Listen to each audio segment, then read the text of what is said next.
पाकिस्तान, अफगानिस्तान, बांग्लादेश से आए हिंदू, जैन, बौद्ध, सिख, पारसी, ईसाई के लिए आज बहुत बड़ा दिन है।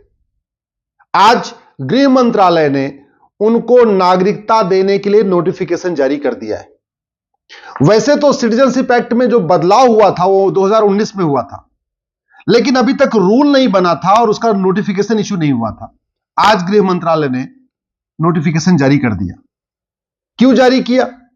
क्योंकि भारत का विभाजन रिलीजन के आधार पर हुआ।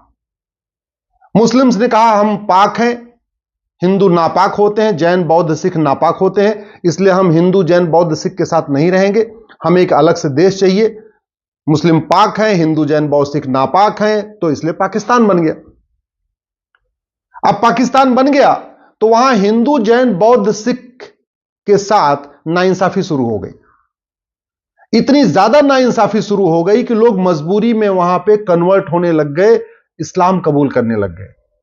लेकिन उसमें से कुछ लोग ऐसे थे जिन्होंने अपना घर छोड़ दिया, मकान छोड़ दिया, खेत खलिहान छोड़ दिया, दुकान छोड़ दिया, कारोबार छोड़ दिया और परिवार के साथ भारत में भाग आए।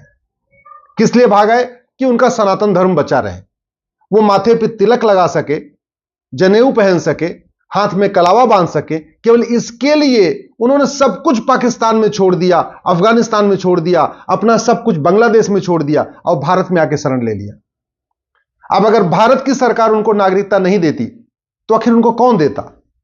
और वैसे भी जो विभाजन हुआ 1947 में, उसमें पाकिस्तान और बांग्लादेश में रहने वाले हिंदुओं का क्या दोष है?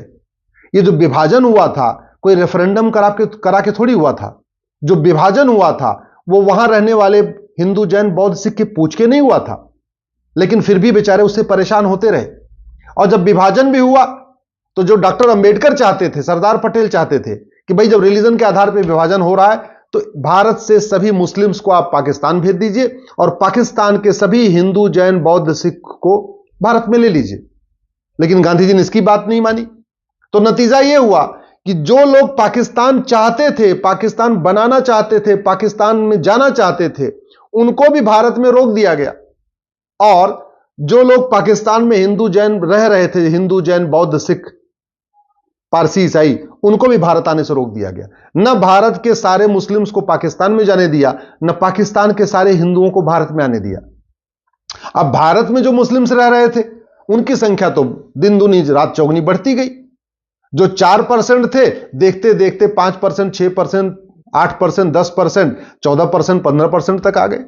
कई राज्यों में तो 90% भी है, 95% भी हो गए। कश्मीर में 96% है, लक्षद्वीप में 97% है, बंगाल में लगभग 30% हो चुके हैं। तो भारत में जो मुस्लिम बचे उनके साथ कोई भेदभाव नहीं हुआ, वो आराम से बढ़ते गए।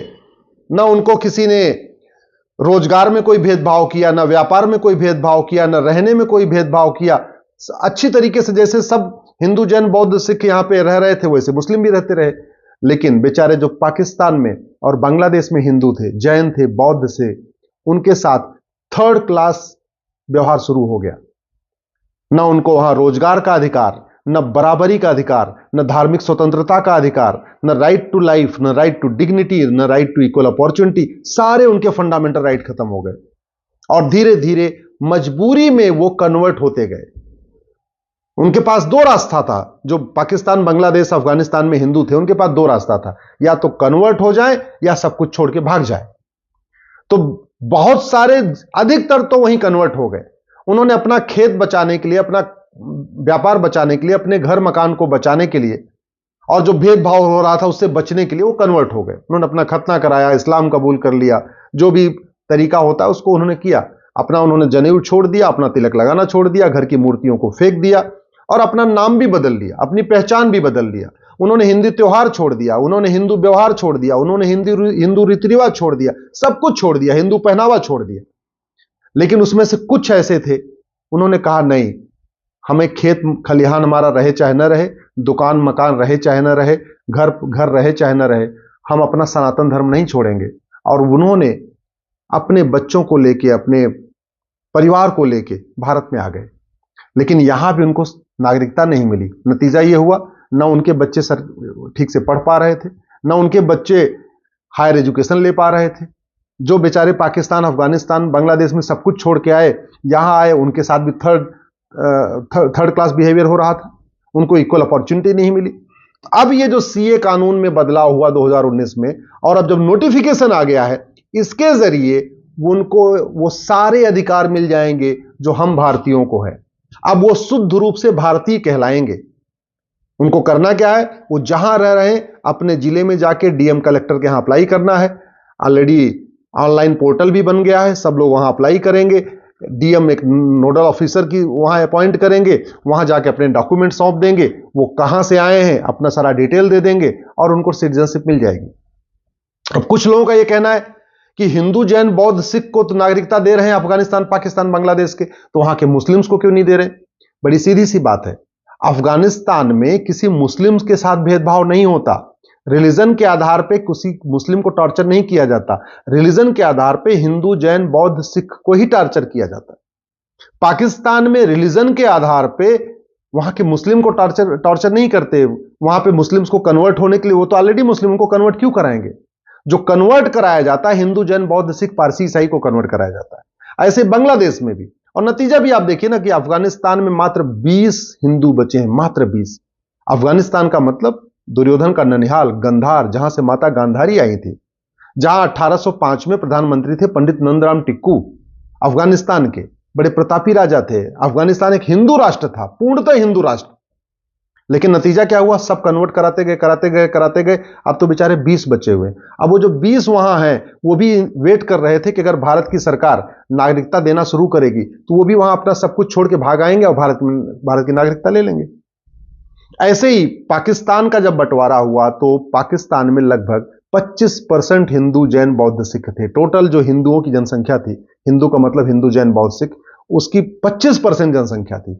आज की डेट में 2% से कम हो गई है। कहां गए 23%? 23% पाकिस्तान के हिंदू कहां चले गए 75 साल में? उनको फोर्सफुली कन्वर्ट कराया गया। अब जो 2% बचे हैं उसमें से कुछ यहां आ चुके हैं और जैसे ही ये सिटीजनशिप ओपन होगी वो भी बेचारे अपना सब कुछ छोड़ के भाग आएंगे।